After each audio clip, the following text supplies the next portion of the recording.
Okay, good. Focusing on this model where you have people retained for years and years to come, okay? Automobile dealership. When you go into an automobile dealership and you buy a car, and then you sign the paperwork and you drive off, a good car salesman, I know what that is. My dad was a used car salesman, if you couldn't tell. A good salesman will sit there at the lot and then say, goodbye, thank you so much. And he won't just stand there and say goodbye as you pull away. 3 days later, he's going to call you up. He's going to say, how's that car working out for you? How's that car working out for you? Is it something you want? Because you got a return policy about 14 days or whatever it is. Making sure that you're happy with your product.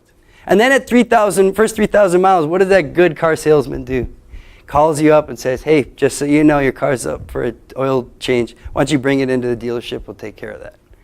And then the customer starts realizing that this individual, even though he purchased a product once, it's more about purchasing service and actually having somebody behind your product. So you need to mimic that as well. When somebody buys something from you, find them in weeks and months' time. Ask them how it's going. Can I do anything else for you? Especially when you're talking about large end products. You definitely need to have support and consistent checking in with your customers to make sure that they're happy with their product 2, 3, 4, 5 years after even. Here's a great model, Costco. Costco, they have what kind of a program? Membership program. Consider this. You have a farm where you have a membership program, just like Costco. You pay into the system and you get a return, whether it be discounted rate or whatever it is. But you can mimic that Costco system with their membership club type model. When you go into Costco and you've already dropped whatever it is, $75 for the membership fee, and then you go in that one time and you buy a bunch of toilet paper, and then there's 3 months go by and you're never in Kona, and then you find yourself over in Kona, and what do? You tell yourself you need to go to Costco to justify that membership fee. You can do the same thing with your products. Just have a different kind of approach as far as membership or customer base. So consider doing a membership type thing. Beer. Here's a great example. I love Newcastle beer. I don't think it's the best beer in the world, but every single time I go somewhere, it's there. And it tastes better than everything else that they offer usually. It's a nice brown beer. It's not highest quality, but it's better than Bud Light, Budweiser. The thing is, I can go into every convenience store, every restaurant, pretty much, and order a Newcastle for the most part. If you can have a product out there that's in the same way, if you're isolating your customer base, and then you're getting your product to all the places that those customers frequent, you're going to have a much better chance of selling your product. Newcastle, isn't that little hamburgers that they make? That's White Castle. That's White Castle. Newcastle's the beer.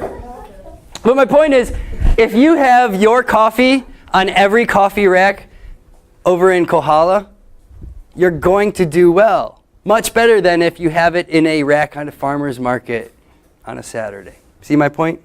Getting your product out there to every single place that your customers frequent. That's it. Do your gel test, folks. Come up with 5 different scenarios that are very, very similar.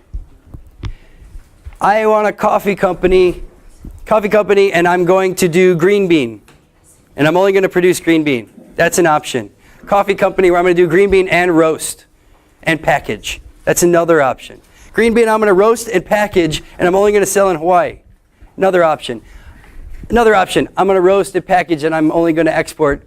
Or there's all these different options of the same business idea. Focusing on your customer base, figure out which one works best for you and your business idea. These numbers are arbitrary, right?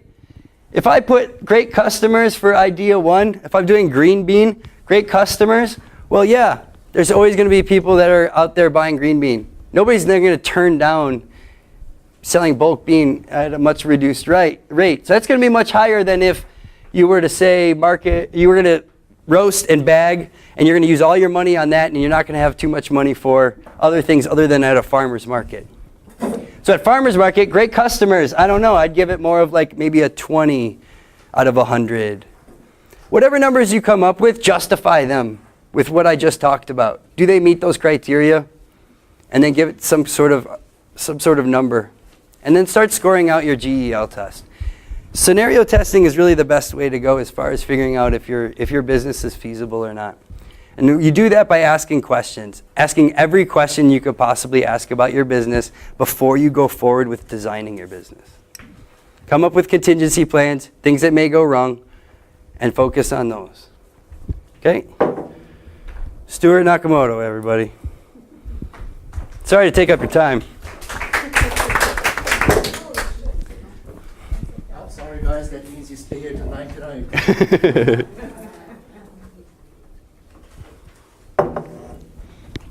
Now, I'll add a little bit to what James was saying. And the whole thing about a customer, we said about a 10-to-1 rule. It's a lot of things 10-to-1.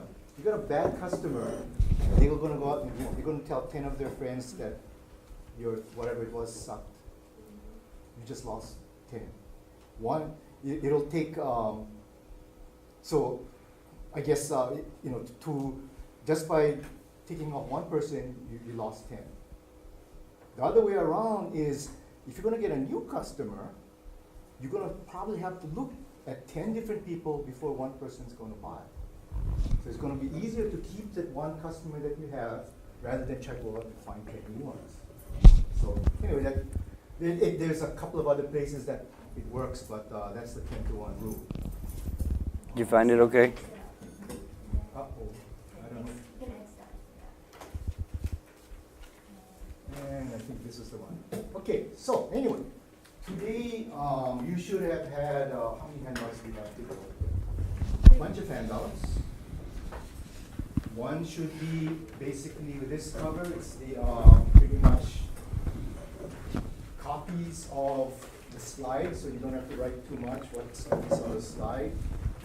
There are a number of pictures that don't show up because pictures don't show up very well in black and white. So there's some words, there's going to be words describing what you're supposed to be seeing. If I don't cover it, Draw a picture. and I'll talk about it. You should also have one each of these. We're not going to talk about these too much. This is more for you to take a look at on your own. Especially with Don't worry about it. This one is a bunch of. It's not a Hollywood movie. Case studies. What different people throughout the Western states have done. There are 3 from Hawaii in here. I'll talk about those a little bit. Not to say that what they did is good or bad. Okay, there are good examples and bad Here's his examples. microphone. But just to give you some idea of what other people did. Also, one of these little evaluation forms that we'd like you to fill out, please, and turn in before you end up. Stuart, where's your microphone? Microphone. She said she gave it to you. Did you give it I to don't her? have it. I took it off. Nope, that's not it. I sold I'm wearing it. I sold it on eBay already. Hey, I'm wearing the darn thing. These things don't like me. We'll try. Okay, so anyway, let's get started. Somebody watch the time. When it's about, say 7, we'll take a break. So today what I'd like to talk to you about a little bit is marketing. Or for me, marketing and value adding is about the same thing. So I'll use marketing and adding value interchangeably. That's me. I'm from UH over in Honolulu. If you need to get in touch with me or you want to get in touch with me, my information is there. Email usually works best. I also just want to acknowledge that there's these 2 programs, Life Hawaii and Risk Management Hawaii. They're the ones that have at least paid my way to come over today. They're funded by a program under the USDA. Okay, so what we would like to do, today, the objectives, we learn a little bit about marketing. Get some understanding about why your consumer would want to buy your product, how you're going to help that out, and get a competitive edge. We'll look at why even bother with marketing. What is marketing or adding value? Since I said for me it's about the same thing. We'll talk about some target markets for people in Hawaii and some of the strategies that people use to hit those markets. And then we'll end up with 5 different ways to add value. Okay? So what we'd like to do. Let's start then with why bother with marketing. Why would somebody go and deface a perfectly good apple like that? They took a laser, got a little bit artsy, and they did that. Why would somebody do that? Well, they're hoping somebody is going to buy that apple just because of that, yeah? Maybe Identity. could be the identity. Somebody broke that once. You know, maybe, I don't know, maybe they got one of the football players to sign it or whatever it was. The quarterback licked it. I don't know. Whatever it is, you know, they're hoping somebody's going to buy their apple and not someone else's. All these things are not going. But let's look at it another way. And at this time, I often borrowed James's money. I won't do that. I'm told I shouldn't do that anymore. I don't have any. I used to borrow his dollar bill and rip it up. Okay. But if you were to go to the supermarket and you look at money that's spent at the supermarket or any other market for food, a big chunk, so I'd be ripping off a big chunk of that dollar bill goes to pay for labor.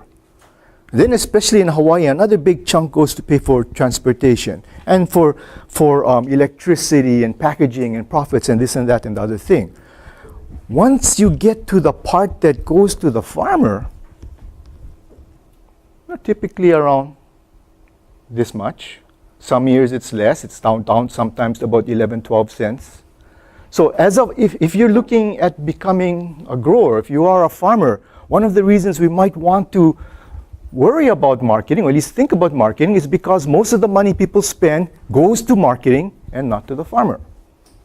Right? So one reason we'd like to take a look then at marketing. Here's an example. Some papayas. These happen to have been taken at one of the stores on the mainland, Pacific Northwest. Even in Hawaii, how much do papayas or bananas go? Papayas. How much is papayas at KTA, Safeway? How much? Like $5 for $1 at KTA? At the KTA. At KTA. $2 for $5. $2 for $5. Okay. $1.79, $1.89, whatever, like that. Bananas or whatever other local product, similarly quite expensive. How much did the farmer get though? Papayas, if you're selling to the papaya processors, well, I think about 30 cents a pound, and yet it was going $1.79 at KTA. This particular one was at an organic store up in the Pacific Northwest, $5 a pound. Okay, for this Hawaii papaya over there. This one here, what they call the Maridol from more from Mexico and places like that, lower, not as expensive, but still, you know, $5 a pound. How much did the grower get for that on, you think? That's still 30 cents. Okay, so you know, trying to push that point of what I'm saying, that what was the rest? What's the difference between 30 cents and $5 then? Marketing. All went to marketing. I don't know if they still got this business in place, but this is a company that used to operate at least a while back, maybe still are. Take a look at the prices there. Oh, and fill in. What this company does is if you buy from them in June, they will give you, or they will ship to whoever you want, 2 pounds and 4 ounces of sunrise papayas from Hawaii, $25.95 for that. I don't know. They're smart. You know, it's not even 2 pounds. It's hard to figure out how much it is per pound. Yeah, but it's more than 30 cents. Or if you want, you know, maybe 2 pounds is a bit much, so they'll make it a pound, 4 ounces over there and charge you $19.95 for it. If you want bananas, This is Hawaii apple bananas. Okay, if papaya is too expensive, we get you apple bananas, $30. So that's what, $7.50 a pound.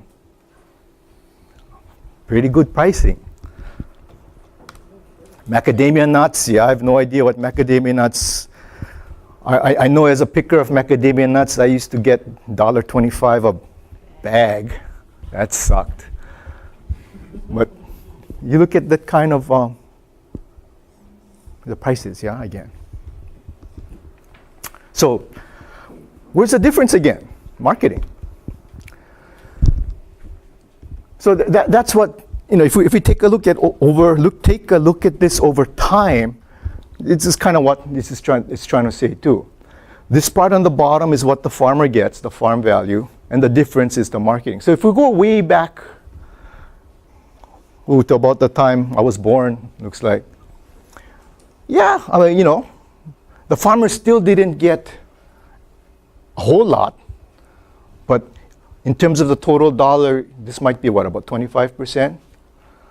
And you look at it over time, not too bad. At least it's been going up. But what have prices in general been doing for food? Just taking off. So the farmer is actually getting a smaller and smaller percentage over time, and the rest again in marketing. So not only is the farmer getting a small percentage, relatively speaking, the rest is going to marketing, and that gap is getting bigger over time. So we'd like to maybe get some of that. So let me switch gears a little bit. Let me give you the definition of marketing then. And maybe you've heard this before or some variation. But because, well, marketing is providing that final consumer with what he or she wants, and very importantly, is willing to pay for. I would love to have a Mercedes. I would love to take a trip around the world. I'm not willing to pay for those right now. So I'm not a very good customer as far as the Mercedes guys and the, whoever else is. So very important though, target, you got a customer, but you also, not only they want your product, they have to be able to pay for it. And I put adding value because, like I said, to me, marketing, adding value, very much the same thing. Adding value is providing the customer with what they want and willing to pay for. Same thing. Okay. Some marketing basics. What customers typically want is appropriate quality. What do you mean by appropriate quality? Why not always giving them the best stuff? Well, let's take tomatoes. If you're going to make a salad, or you're going to make a sandwich, and the real fancy sandwich, they make it open so you can see whatever's inside before you smush it together and eat it. But if you're going to do something like that where you want the tomato to look good, you want maybe a big, perfect one that you can slice up nicely, or something that doesn't have any blemishes because it's in the salad. You want the best quality for that kind of stuff. What if you're going to make beef stew or spaghetti with your own tomatoes? You're going to use that top quality tomatoes for that? You could, but you're also going to take it and chop. Lomi salmon, you're going to chop it up. Salsa, you're going to chop it up. So does it matter that it was big and perfect and all that, or there was a little blemish that you could cut out and toss away anyway?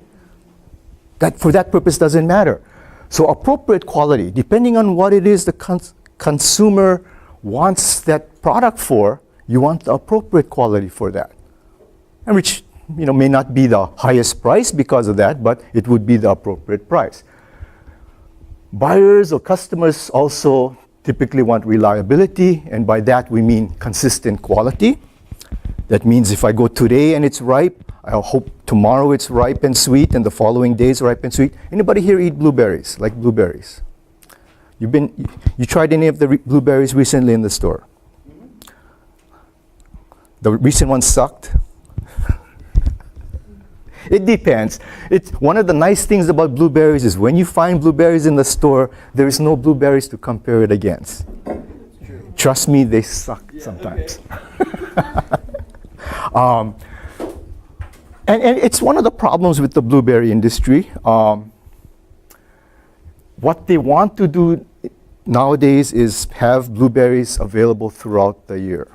Okay. Some of the research we're doing with blueberries, we're able to do that in Hawaii. And we're able to do that with product that is consistently good because we got the right variety. I can say that thing about not knowing what the other ones taste like because I'm able to compare. I have that basis of comparison. But for, once someone's able to bring blueberries on the market year round, or strawberries, or tomatoes, or whatever it is. Today, or yesterday, I went into the supermarket. I'm lying because I'm not a tomato eater. Yesterday, I went to the market. I got a tomato. Was the ripest thing, nice texture, flavorsome. I'm not a tomato. Quick poll. How many people here love tomatoes? How many people here, oh gosh. How many people here, well, I won't say hate, but not your favorite in the world? Anybody in between? Oh, okay, so there are some people in between. Seems like they're usually haters and lovers and not too much in between. I can't explain it. No, I can't explain it. My dad loves tomatoes. My mom hates them, and the kids kind of split out that way too. But anyway, digressing already. We haven't even started. What they're looking for is consistent quality. Meaning, if I go to the store today and I go to next week, or I went a week ago, I'd like to get the same kind of stuff. I'm picking up tomatoes. I'm going to pay $3.99 a pound or whatever it is they're asking. I want to have a product that's the same all the time. Okay. Not junk today, like blueberries, because this is the season that the variety that grows doesn't do that well. Grow your own blueberries at the Home Depot, the one here in Hilo. They have emerald blueberries for sale, the plants, and they're really healthy looking. In fact, I bought some a few months ago and it's growing very well. Yes. So try growing your own. Yes. It's a challenge though. Yes, we do. If anyone's interested, your name's on the list. Next time we have an open house at Volcano, you can come and check them out. Emeralds are nice, not the best in the world.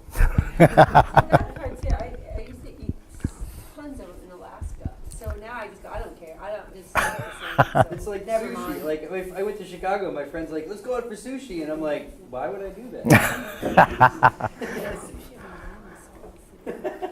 Let's see, when's our next, if our presentation works out well, I'll bring some blueberries and try to make you change your mind. Okay, and then the other part is quantity. For Hawaii, this can be challenging, to bring a consistent quantity to market area. If you're a supermarket and I got tomatoes on sale, my growers, like James was saying, customers come in looking for tomatoes and you don't have them. They're going to go find someplace else that does. So they want to always have whatever it is there all the time. That can be challenging. So if you cannot have consistent quantity, they at least want to know ahead of time. Are you going to have this week? You're going to have a lot, not so much? What about next week? At least they want to know, that your buyers would like to know that. Okay, so to be successful in marketing, I'll read what you can read for yourself. The seller must think about the buyer and then help that exchange. Product of services or services going one way, money going the other way, so that both parties gain, okay, in some way. So typical farming situation might look like this. That's supposed to be the farmer, that's supposed to be, say, a wholesaler. Farmer selling something to the wholesaler, wholesalers giving something back to the farmer. Usually money, we hope, yes? And then the wholesaler does the same thing to the retailer, and the retailer will do the same thing to the family or to the final consumer. So there's this chain going on. A lot of times, And what I'm hearing in your class, maybe it's a little bit different, but a lot of times as farmers or as whatever it is we're doing, we only focus on our immediate buyer. I only do what the wholesaler wants. And that can be a big mistake. We should be thinking to these folks here. Because where does the money come from in all this, in this whole big chain? Where does the money eventually come from? From over here. The product comes from there, but the money comes from here. So if these folks don't pay them, and they don't pay them, and they don't pay them, we're not going to get the money. So we should be thinking about what they want, not so much, not ignore them in the middle, but this is what's going to drive the flow of money. But part of the other point is that if this is happening, what I was saying about exchanges, each time there's this exchange, product for money, this is happening several times. Each time that happens, the buyer got to get something out of it, and the seller got to get something out of it. What if that doesn't happen? What if one party doesn't get something out of this exchange? What's going to happen? It's going to break down, or that person will say, no, I don't want to do this. Why should I sell to you? You're not paying. Why should I sell to you if you're not paying me? I don't get anything out of it. And then, the process breaks down. So we have this chain, and each time there's this exchange, though, there is both parties gaining. And very important, this first part, each step along the way, there is value being added. Okay? Meaning the price is going up, but they are doing something to make that product more valuable. And I'm going to repeat what I just said, I bet. So there's... Turning on the AC, guys. Oh, yummy. Thank you. So successful successful marketing, there is a bunch of exchange processes. Each one, again, adds value. The final consumer is where the money comes from, so it's driven by them. And this picture is kind of trying to show that. We got product going one way, and we got money coming the other way. We have a whole bunch of, each arrow is trying to show, those little exchanges. To be successful, each one of those, again, buyer, seller is gaining. Driven by that, going back to us as a producer, all this works, we got successful marketing. Okay, so summarizing all that. Why are we repeating? If we take those little pictures, and what this one is trying to show is, we went through and tried to look at, okay, this is what, if you're trying to get fresh fruits and vegetables and some other, fish and stuff as well, if you're trying to sell them in Hawaii, this is the picture of all those transactions going on. On this end, we got all the different producers, farmers, ranchers, fishermen, aquaculture folks. On the far end, again, we got those final consumers. But we break those down into people who live here, people who visit. Okay. And then there's something called suitcase exports. What's a suitcase export? Tourists went home. Could be tourists, could be local folks too. But basically, if you were doing something and you wanted to ship stuff to the mainland, you gotta, you're exporting things to the mainland or Asia or whatever. Somebody's paying a lot of transportation. These nice folks said, we'll help you with that. We'll carry it home in our suitcase. So you're exporting products essentially, but somebody is paying the baggage fees. How much is it now? $25 a bag? Making more money than the tickets. Suitcase exports. To directly sell to the final consumers, we've got a bunch of retailers. Typical supermarkets, your mom and pop stores. Hotels and restaurants, a lot of product goes through that. Wholesale clubs, your Costco's, your Sam's, things like that. Institutions, prisons, schools, maybe the military, ways that product goes on. And then in between, in the middle, well, you got the middlemen. So this is why they call them the middlemen, the folks in the middle. showing that a lot of transportation is involved. Typically, this is also where the